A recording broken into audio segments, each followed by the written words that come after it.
Good morning. Welcome to the Iowa Ag Expo and the Healthy Soils Resilient Crops panel brought to you by Iowa Corn.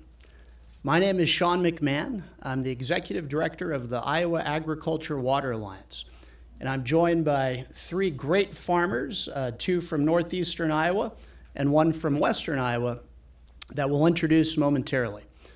But first, let's kick off this discussion about soil health. So there are a lot of different reasons to improve your operation and improve the health of your soils. Soil health, how do I love thee? Let me count the ways. Let's start with environmental reasons. Water quality, water quantity, improved porosity and infiltration rates, and water retention, particularly in years like we just had, right guys?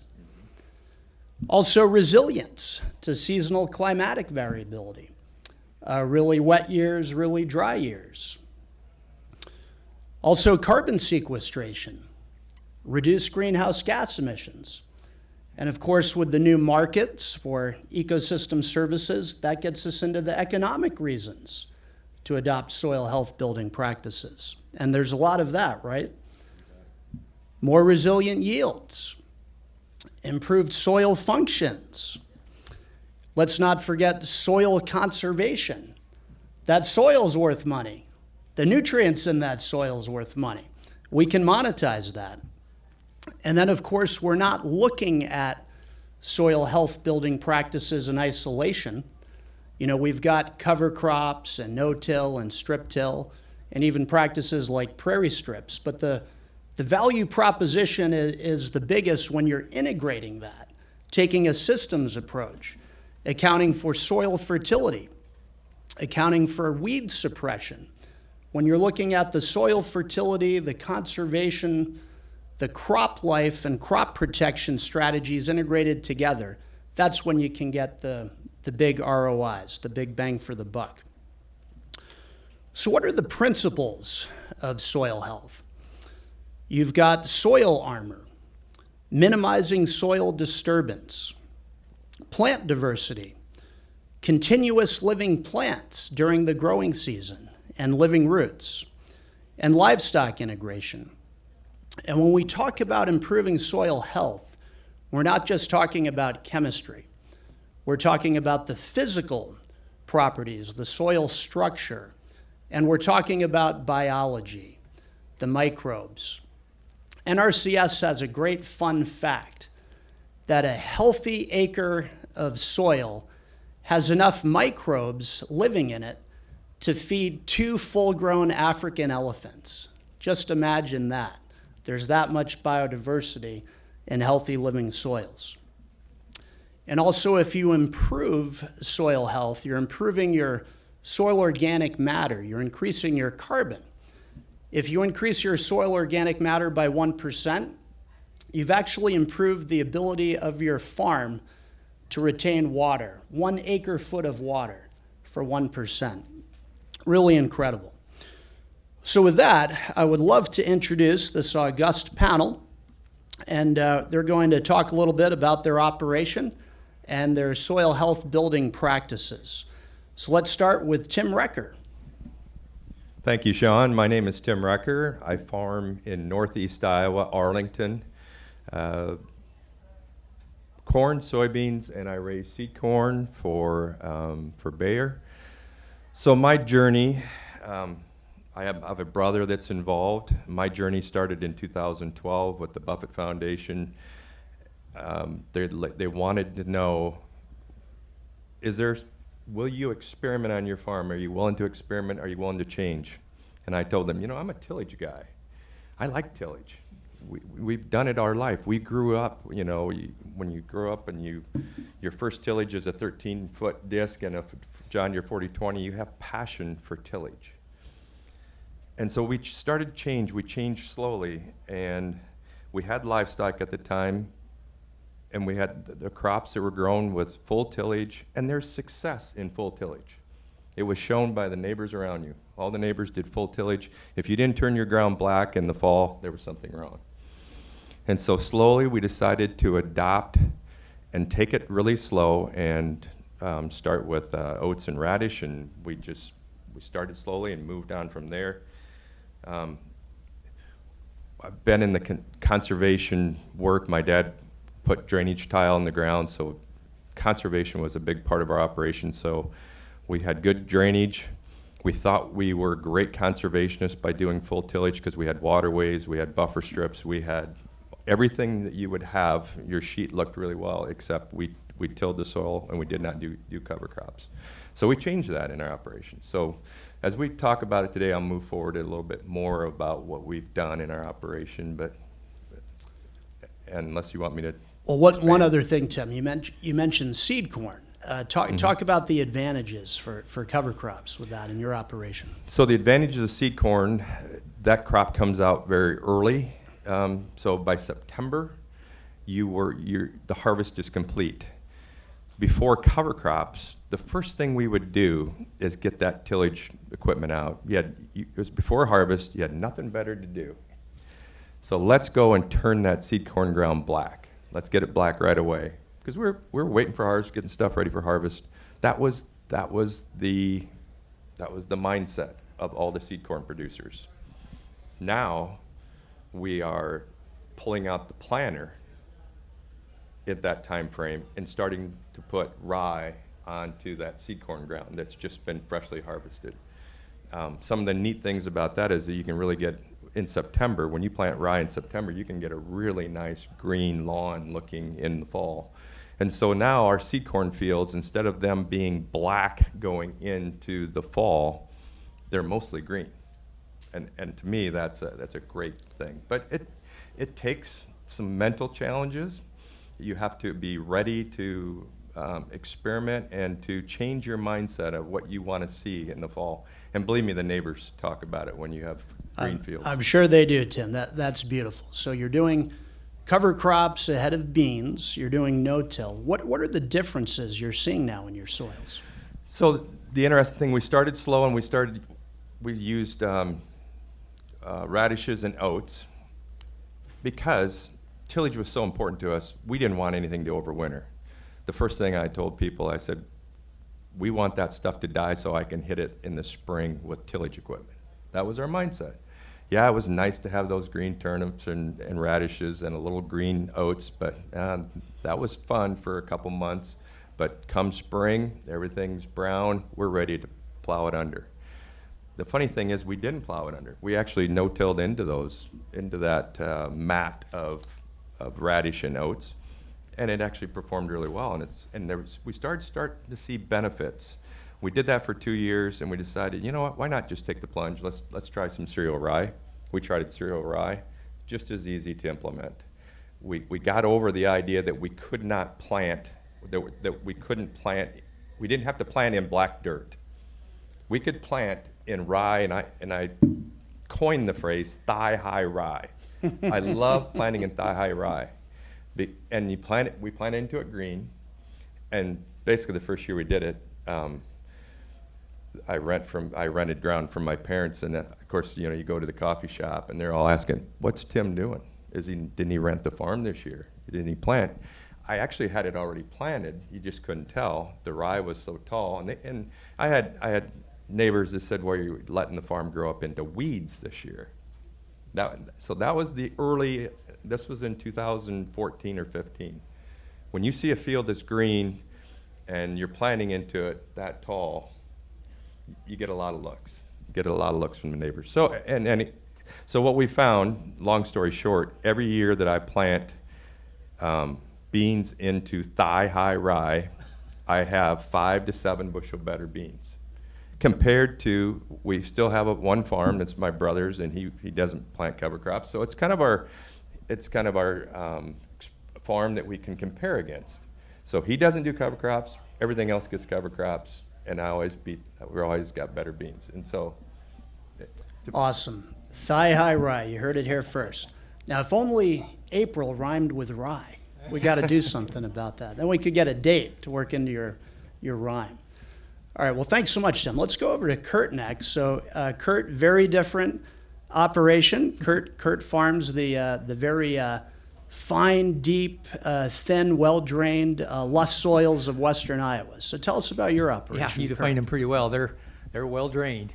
We live in western Iowa in Harrison County, and we live in the hills. And for example, I think I counted one time we have 21 miles of terraces on the land that we farm. And that's not unusual. Everybody has terraces over there. But we started no-tilling probably a little over 30 years ago. And at that time, if you didn't have a newer planter, you just couldn't get a seed bed. But the John Deere 7000 planter come out, so you could get a seed bed. So that wasn't an issue anymore. But they were still working on the herbicide, so weeds were a big problem. But we finally got that under control a little bit. And so now we got, a planter that can make a good seed bed in no-till. And we got herbicides that can handle the weeds. So that's really two of the biggest issues in no-till as far as I'm concerned. But we've always had to worry about erosion. And in them kind of hills, you just can't, it's hard to keep up with your soil nutrition with any kind of erosion, let alone your soil quality or your soil health. So the first thing you got to do is stop erosion. And that's one thing no-till and terraces did. So we've finally got over that point, and our operation is my wife and I. We just farm that together. So there is kind of a labor shortage to get everything done. So cover crops are kind of hard in the fall, but we do them where we can and where we think they're most needed. That's about all I want to summarize. Fantastic. Thanks, Curt. All right, on our tour, we're going to come back to Northeast Iowa now. And Kevin, tell us about your operation. I'm Kevin Glanz. I farm in Delaware County, Iowa, Northeast Iowa, and 650 acres of a corn-soybean rotation, and started with no-till and cover crops about 10 years ago. Now, something that adds a little bit more layer of difficulty, I still plant all non-GMO corn, but yet I'm doing that into rye and cover crops and no-till. And so that's kind of the extra little difficulty level that I have to deal with a little bit. I would love to say that when I started this, I could see that soil health and worms and mycorrhiza fungi and funguses and everything in the soil was my main reason for getting into it. I have to be honest with you. My main reason, and you touched on it, is labor. I could not, my wife works in town, and I could not find the help to run the field cultivator. And after one spring of trying to field cultivate all night and plant all day, that didn't last very long, and I decided there had to be a change next year. And within a couple of years, I had turned everything over to no-till, basically, and cover crops. And I'd like to touch on something that Tim mentioned about tillage. Your 13-foot disc and your 40-20 John Deere. I firmly believe tillage is hereditary. Great-grandpa did it. Grandpa did it. Dad did it. Why would I think I could do anything any better than my parents or my grandparents as far as tillage or no-till or cover crops? But I believe that tillage is hereditary. And once you can break out of that, it's a whole new world. It is just unbelievable. And what I have seen happen, worm population, soil health, the tilth, the mulch on top, the water percolation. I farm a lot of poor ground. And I will just say that these practices, there is expectations that maybe it'll just do miracles. Basically, these practices will make poor ground better and good ground gooder. That is about the extent of these, but I had a lot of poor ground in the 30 to 50 CSR range, and just light sandy knobs, things like that, rock knobs, and it has really brought those poor farms around as far as bringing them up to production. And I guess I'd have to say, I don't know if I'm a slow learner, but I finally sold all of my tillage equipment about 7 to 8 years after I got into this. They were in the back of the shed, and they were my crutch. And I finally sold the chisel plow, I sold the field cultivator, made some room in the machine shed, and I don't look back. This is an amazing trip. I just wish I would have started it 30 years ago instead of just 10 or so. So anyway, from there, go ahead, Sean. Fantastic, Kevin. Well, I don't know which one-liner to start with. Good ground gooder or tillage is hereditary? That's brilliant. A new twist on the nature versus nurture argument, but clearly you're nurturing your nature and broken away from that hereditary tradition of tillage. So good for you. I'm curious, Kevin, you mentioned non-GMO. You did not mention organic. Are you doing conventional non-GMO? Explain. Yeah, this is not organic. Yep. This is just conventional non-GMO corn. I So never you- got on the trait bandwagon. So you're having every crop protection tool at your disposal. Right. And timing is another thing that you maybe have to do a little bit different. I'm a small producer, 650 acres. Every dollar counts, and I count every dollar. And I could not see that traded corn at $300 a bag was doing me any more good than untraded corn at $160 if I could manage the weed situation. And we have some better, a lot better weed selection or control selections than we had 10, 15, 20 years ago. So that has not been an issue. So it turned into a input cost of half price on my seed corn. And that was a big thing to me. So I'm still planting all non-GMO corn into a cover crop no-till situation, and it can be done, and it's not as scary as what you might think. Fantastic. And looking ahead to this spring, we all need to manage our input costs better. So, Tim was talking about that thick mat of cover crops, and you're seeing that on your farms. You've been able to dial back on some of your inputs. You're getting a weed suppression benefit from your cover crop? Well, actually, that's a really good point. I'm glad you brought that up. And this is what I've been working towards all these years. But last year, I had 125 acres that I wouldn't say that, well, just because of the timing, the rye got sprayed, not quite thigh high, but between knee and thigh, and I was getting nervous that was the tallest I'd ever sprayed it. I had my beans planted into it. I didn't spray until the end of May.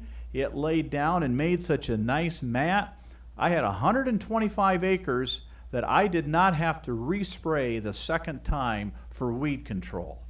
Now, I took all that chemical back, and after chemical prices went up, I realized I should have put that in the shop for this year. But live and learn. But my goal this year, and I've already had this talk with my chemical person, is I want to try to get away with not spraying a single acre of beans second pass.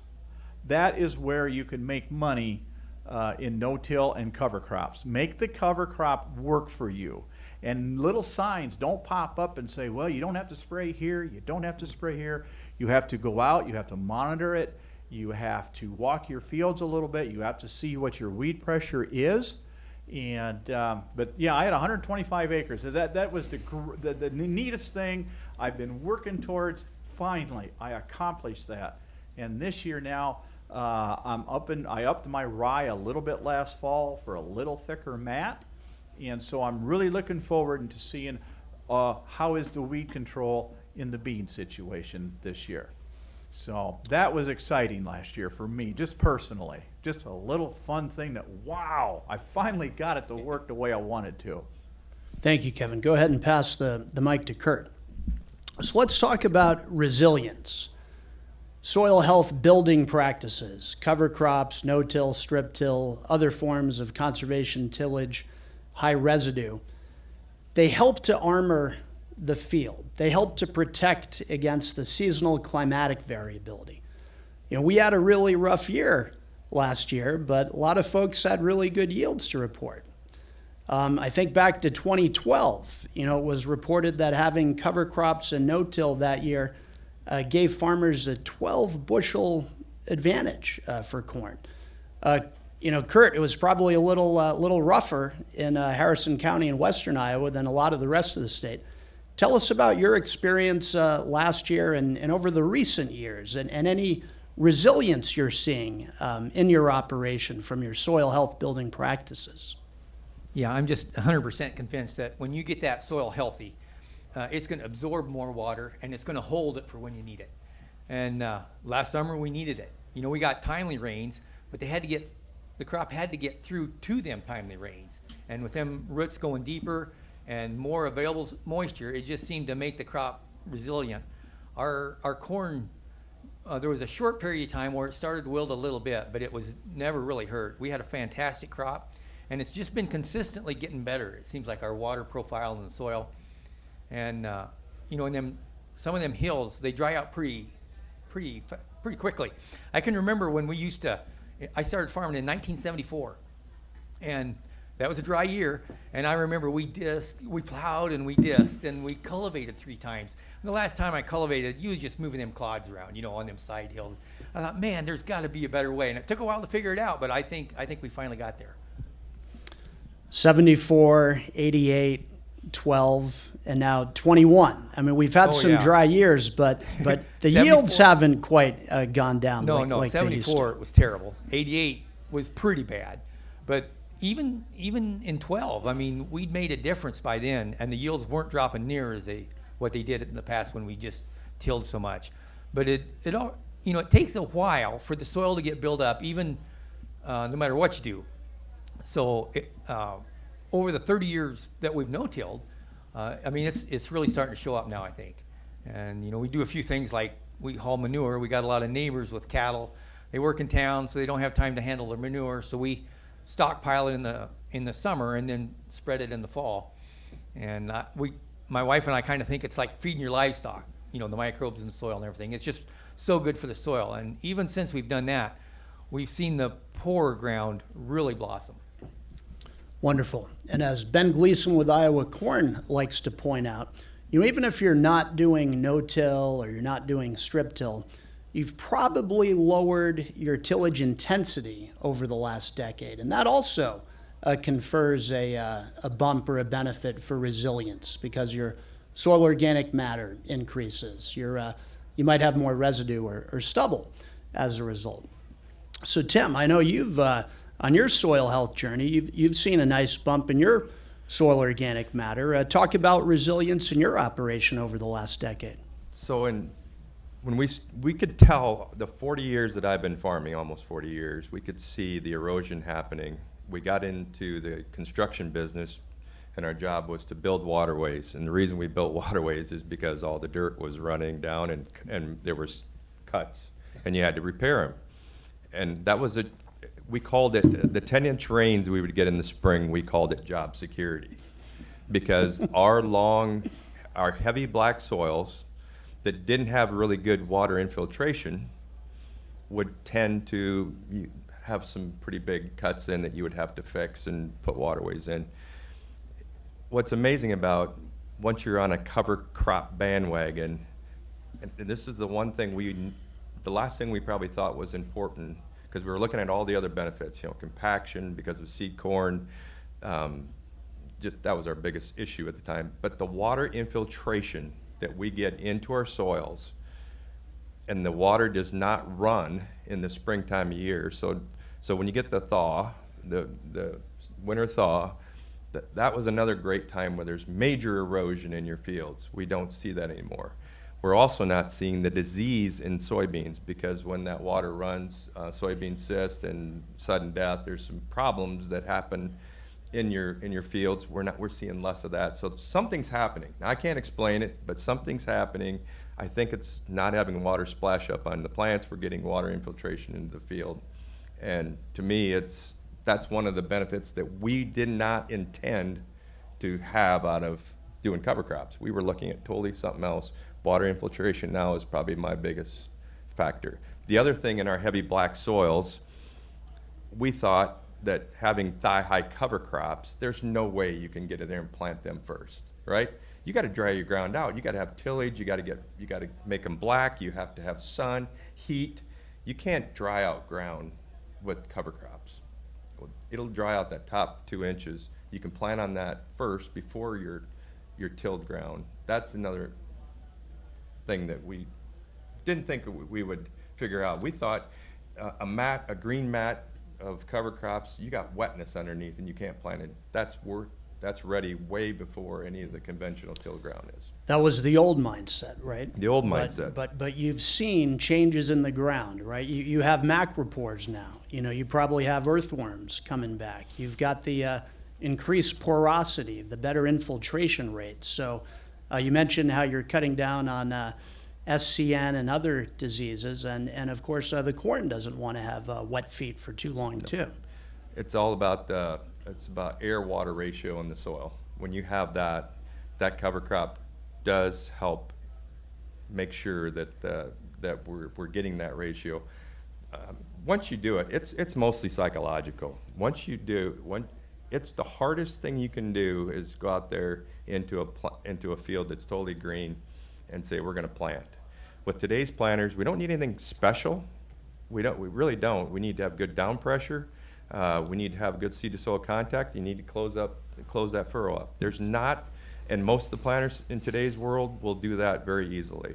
So the hardest part is right between your ears to get yourself mentally prepared to be able to do it. And then I also would tell people that they ought to have a mentor, someone you can call, because there's times when you go out to that first field and it's all green and you're using technology and you're hoping it's worked. You need to have a buddy that you can phone a friend and say, is this how it's supposed to feel? Is this how it's supposed to work?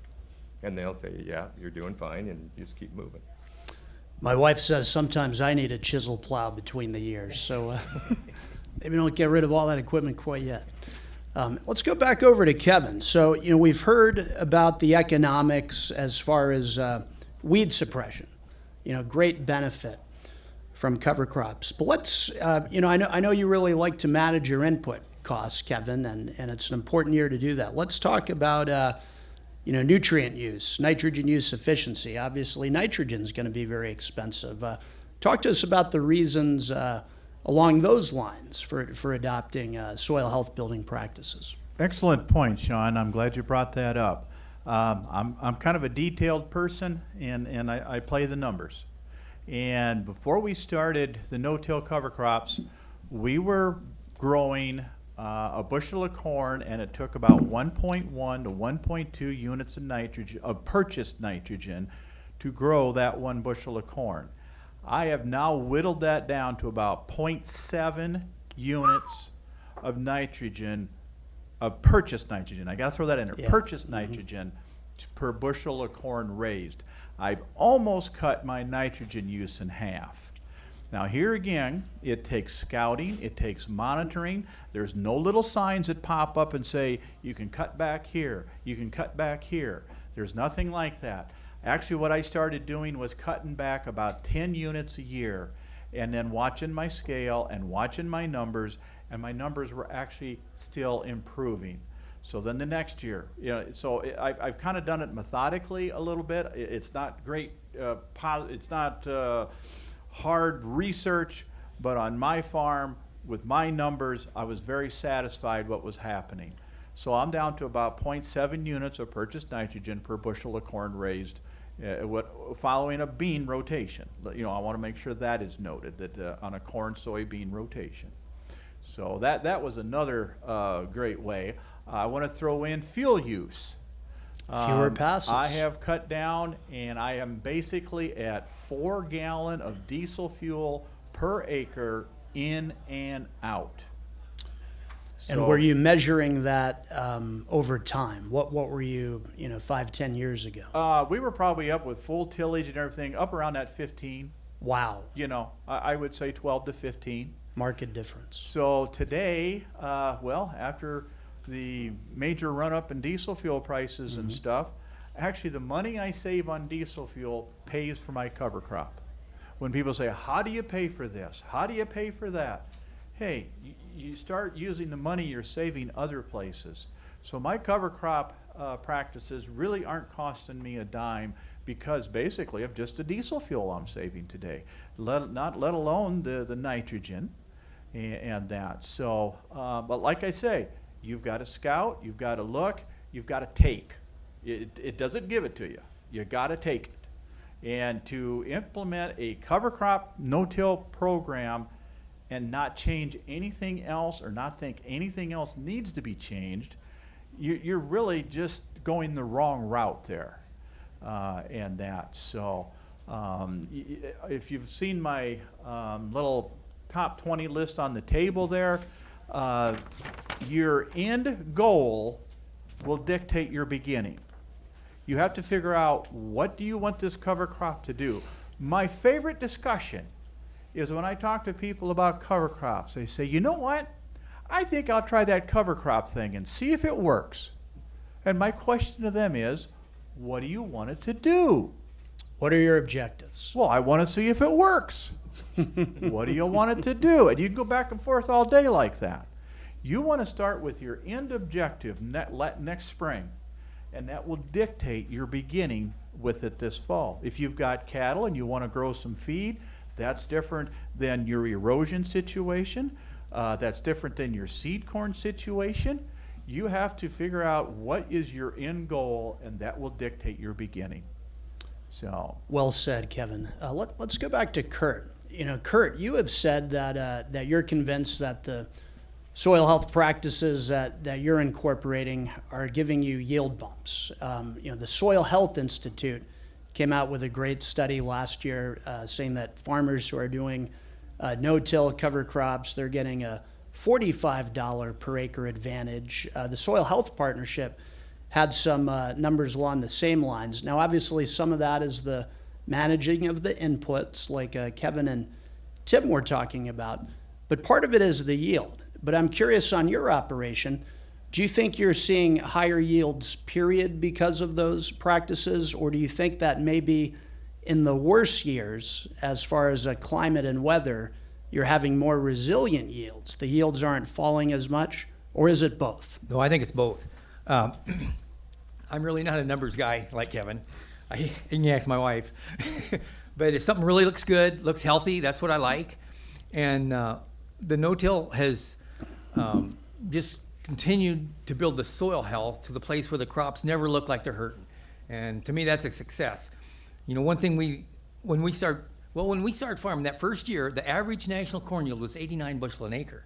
And, you know, so now we get to the place where the average yield is 177, but we're looking at 2.5, 280s, and, you know, we're wondering where we're going to go from here. I mean, when you start looking at your yield goals, it's almost hard to keep up with what is actually happening. So we haven't cut back on our fertilizer, but we've shot for increased yields. And I don't know if that's good or bad, but that's what we've done. And I'm just, you can tell I'm excited about it. Fantastic. Thank you, Curt. So next I want to talk about soil carbon. And, you know, we've already heard from Tim about increased organic matter on his operation. And, you know, Tim, maybe you can share percentages over the years. And then I want to go to Kevin and talk about carbon markets. So the really important thing, that another factor that we weren't anticipating and doing, is building up organic matter in our soil. So as we've seen the decline over the years, most of my ground is between 3 and 4%. I know it was much higher 50 years ago, 60 years ago, but we were seeing decline in the amount of organic matter in every acre of soil, every soil test. Within the 10 years that we've been doing cover crops, we're slowly seeing those organic matters go up. If you believe the numbers, in 10 years, if you're doing a full cover crop, no-till, and incorporating some animal nutrients, you can expect to have 1/10 of 1% increase in organic matter, and I think it can even be higher than that. So we're seeing our organic matters up about 1% across the board, it's pretty neat. So that means more nitrogen, more water holding capacity. There's a lot of good things by increasing organic matter. What Kevin said, I wish I'd have known this 30 years ago when I first started farming, because we could have been building these soils up to ultimate levels. I do most of my cover crops following seed corn and commercial corn. So most of my beans, 100% of my beans are in cover crops. The one thing that we continue to see is those beans doing 5 to 7 bushel better yields over a field that we don't do cover crops in. And so in today's world of $13, $14 beans times 5 bushel, I mean, we just plan on it every year. We know we're going to get 5 bushel better beans every year. So to me, that's That's the ultimate. I don't want to do cover crops and no-till and expect lower yields. I want to expect higher yields. I want high yield environment. I want higher yields. And if we're gonna go the wrong way, then we're kidding ourselves. Absolutely. I love you putting the economic angle into that. Soil health for soil wealth. Speaking of the economic angle, let's go to Kevin. I understand, Kevin, that you've recently gotten involved in a particular carbon market, and it was one where you were able to participate even though you've been doing these practices for a few years. Yeah, that's correct. This carbon market is brand new, and so there's a lot of companies out there in the mix trying to funnel down, figure out where they're at, what they can pay, what their promises are, and things like that. And so it's quite a menagerie of information. And I know just enough on the computer to be dangerous, but did some research on the computer. And so last fall, I have recently signed up, and I'm not advertising for any companies or anything here, but Bayer Crop Protection Company come out with a carbon program. So I had them come out to the shop, and they explained things to me. And I buy Bayer products. I use them. I've had good luck with them, and I don't think that they'll purposely screw the farmer on this carbon situation, because they work with the farmer. Now, are their prices high, low, good, bad, indifferent? I don't know. But what they were willing to do was go back to pretty well where I started, cover cropping and no-till, and kind of pay a back payment for what I've been doing, and then pay me for what I'm going to do. And as long as I am signed up, they will continue to pay me for what I'm going to do. Now, these carbon markets, I think it's an open book, and I think they can change going forward. And to what extent, I don't know. But I thought the program that I went into offered me the flexibility that I was comfortable with going forward if I wanted to change something. So I think these carbon markets are worth looking into and see how they fit into your operation. Thanks for those observations, Kevin. And just to express my personal opinions here, I applaud any market, any company, any registry that is willing to give a look back, 10 years, 5 years. 10 years is the most generous I've heard from Bayer, but Nori does 5 years. I think that's great, because I think farmers who have been doing cover crops, no-till for many years, they should be able to participate in these programs. I also applaud the registries that stack multiple ecosystem services on the same acres. And Soil and Water Outcomes and Ecosystem Service Markets Consortium are two examples. But I think Kevin is spot on that there's a huge variety of registries. And so, I would encourage any producer who's considering signing up for a program just to do your research and look at different alternatives, because there are different options out there, as Kevin pointed out. So the next topic I want to get into with our terrific panel here is rented ground. And Curt, I know you've got a interesting twist on your operation that's not a single year cash rental agreement. Tell us about how you're working in true partnership with your landowners you're renting from.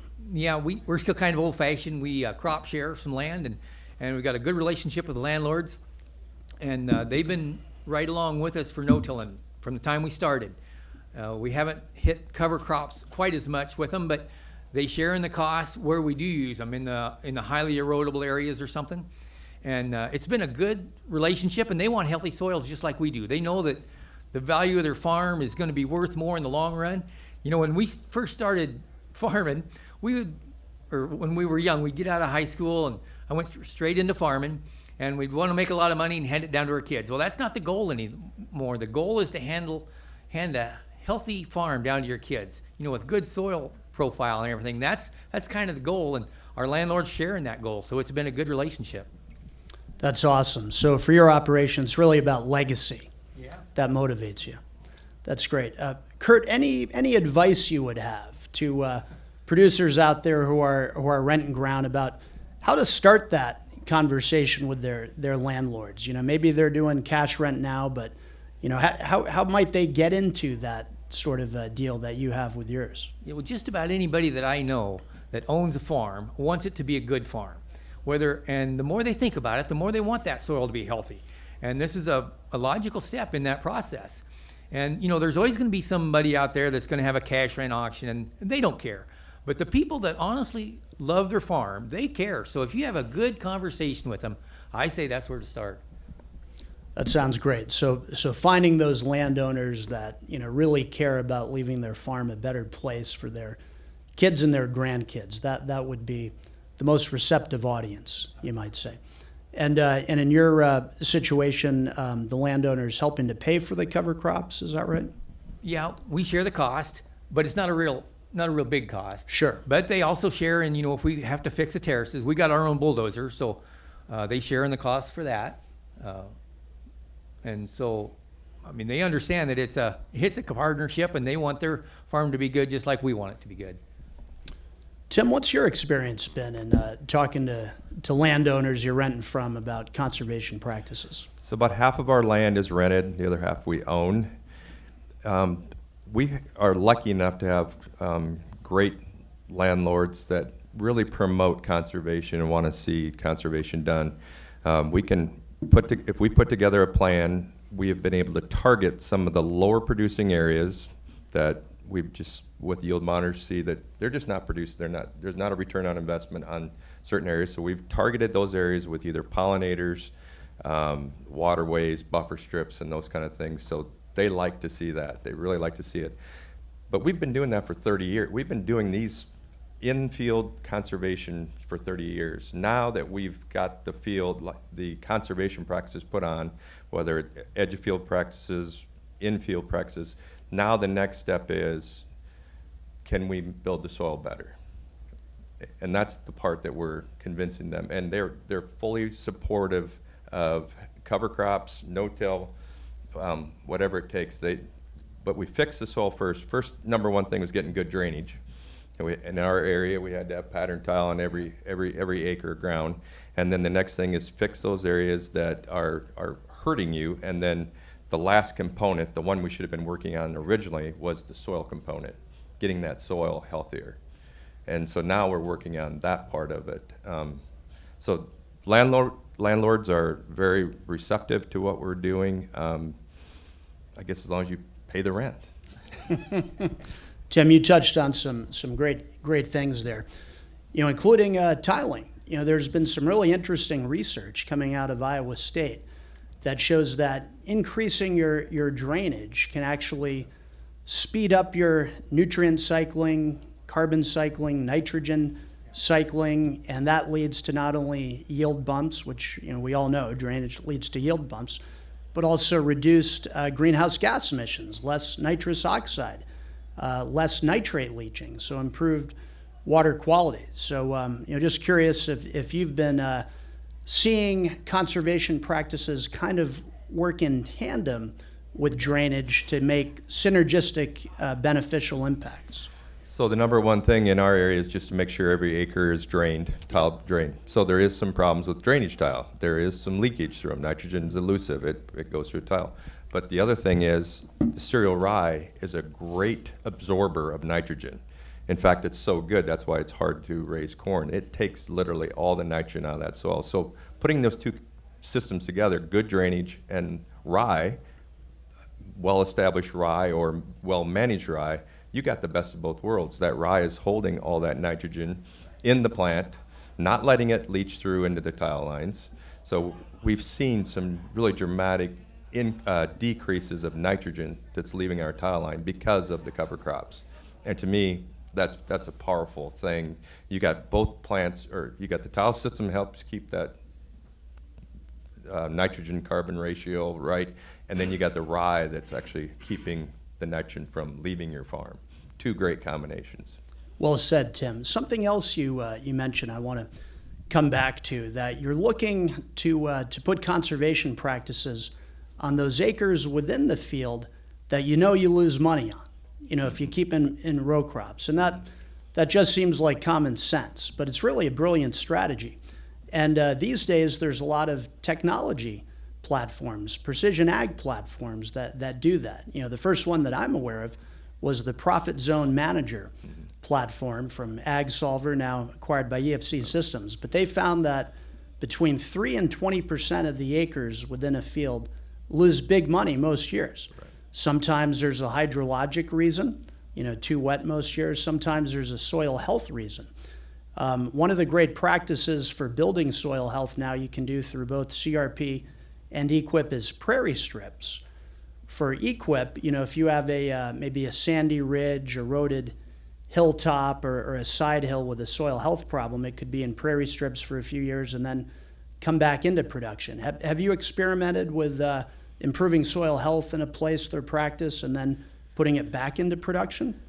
So maybe not putting it back, because most of our practices, whether it's pollinators, whether it's buffer strips on the stream banks, once they put them in, we've made such a dramatic change that we're not going to put it back into production. So those yield monitors are the best tool we have. When you have a piece of ground, and I had one at the original farm I bought, which we call the home farm, had a 15-acre piece called the peat bed. It was the place where every young kid got stuck. It was palms muck, 8 foot deep, tiled every 20 feet, but it was a large sponge, and everyone's going to get stuck there at one time. First thing I did to that farm when I bought it is I made it into a wetland. And I thought my dad he'd worked his entire life trying to make that farm better. And we got in some heated arguments, but afterwards, after 10 years later, because that farm, with the yield monitors, it never produced. That 15 acres of that farm, which was farmed exactly same as the other 140 acres, would never produce the same, because it was great soil, but it would weed control and cold temps and a lot of things. So anyway, we separated it off into a wetland. Now it's doing its job as a wetland. We no longer have to try to get production out of it. And many years later, my dad said that was the best thing to do to that piece of ground. So it's identifying the soil, identifying every farm and those little small chunks, and putting them to the best use. If the best use is not row crop and trying to raise money, that you might want to think of another way that you can put it in some kind of conservation practice to get it off, so you're not putting the same inputs into that ground with lower return. Well said. Did you use a government program to help with that wetlands restoration? You bet. It was CP 2728, and it was it fit perfectly because the upper corner of the farm, we no longer have to get stuck there. We got some water, and it's actually doing the job of these wetlands are important of getting nitrogen from leaving that area. So it works great. Excellent. Well, we're about to get into our closing comments, and I'd like all the farmers on the panel to provide advice to those listeners out there, Facebook Live or here in the room, particularly to that farmer who hasn't tried these practices yet. So let's start with Kevin. What are your words of wisdom?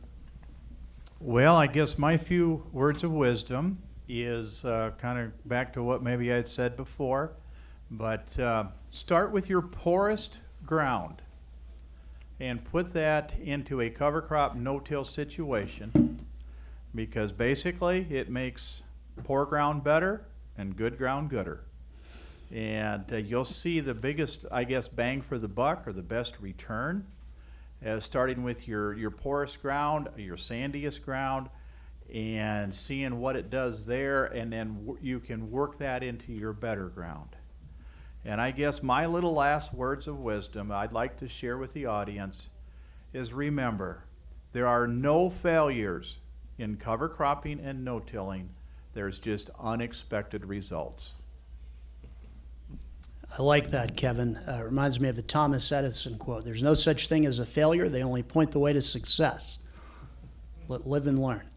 Yeah. Curt, what are your thoughts to share with folks? My thoughts are simply, most of it is is your mindset. You've got to decide to want to do it and start small.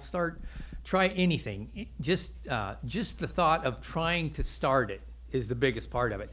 If you decide to get started, I'll guarantee you, 10 years from now, you'll love it. You'll wish you'd have started earlier, but between there and now, there'll be some hard times. There'll be some failures, probably some weeds or some poor yields maybe in spots, but in the long run, it'll be worth it. I guess a few things. I first would identify what your strategy. What do you want to do? What do you want to achieve with it? Once you've identified if you have a compaction problem, if you have a weed problem, if you have a water infiltration problem, you identify that, and then I started slow. I wasn't about to plant something that was going to overwinter, so I started with the oats and the radish and got a comfort level. And you have to build a comfort level with the products that you're using. It's got to work within your management style. Everybody's got a different management style and different labor needs and choices. So you got to make it work in your operation. If you can't make that work, then you'll fight it at all times. So if you can identify it, your management style, and invite cover crops and no-till into it, you can have great success in it. That's great. That sounds like you're getting into that systems approach, making the practice work for your whole farm operation. Because if you try it and it fails, you go into it full bore and it fails, you will probably never go back at it again. And that's the worst thing you want to have. You want to, just like tillage, you understand, you've done tillage your whole life, you understand you don't till in the middle of a rain. There's things you don't do with cover crops. And you just understand that you learn, and then you have great success with them. And your operation, you just plan for it just like another crop. It's another crop you have to plan for. Well said. You've had some beneficial experiences, I understand, with different programs that can help you implement conservation practices. And any advice for first-timers for conservation practices or beginning farmers based on your experience with certain public sector cost share, Tim? I think there's just great opportunities, especially here in Iowa, whether it's an IDOLS program that's going to reward you $5 off your crop insurance, or, in the seed corn area, there was $15 to implement it on your seed corn ground if you're a seed corn grower. Iowa's been a leader of really incentivizing farmers to use cover crops, and the whole reason is you got to try it and you got to get it out there and use it. I just finished a 3-year equipped funding for cover crops and no-till. The program worked great. You were able to rotate in different fields. I always wanted to be following my seed corn ground, so I was able to rotate. There's all kinds of possibilities out there. You just need the producer, if you're looking for it, this is the great time of year to be talking to your NRCS or FSA office. Looking online, IDOLS has a great list of practices that you can use for incentives. Absolutely, Tim. Yeah. Big props to IDALS and Secretary Nag for the Water Quality Initiative and all that they're doing. If I'm not mistaken, they're offering $25 per acre for first-timers for cover crops and $15 per acre for folks who've already tried cover crops in the past. And of course, the NRCS programs, EQIP, CSP, depending on where you are, you might be eligible for special projects like the Regional Conservation Partnership Program. The Iowa Agriculture Water Alliance is co-leading a couple of major projects there with IDALS, which you might just be eligible for. So I'd encourage you all to go down to your local USDA office and ask what's available. In addition, there's also private sector cost share, depending on where you're marketing your grain, which Practical Farmers of Iowa is making available thanks to funding from Unilever and PepsiCo in partnership with ADM, Cargill, and now Bunge, and some other elevators too. So lots of options out there to help you get started on your soil health journey. So, as you heard from your panelists, please try to start something new. Start that conservation practice this year that you've been wanting to do, and start that conversation with your landlords too. You might just be surprised at how much they want to work with you to improve their soil health on their ground and your ground, which improves their the value of that asset. So with that, I'll ask if there are any questions from the audience in the room. All right, if not, thank you so much. Let's give this panel a big round of applause.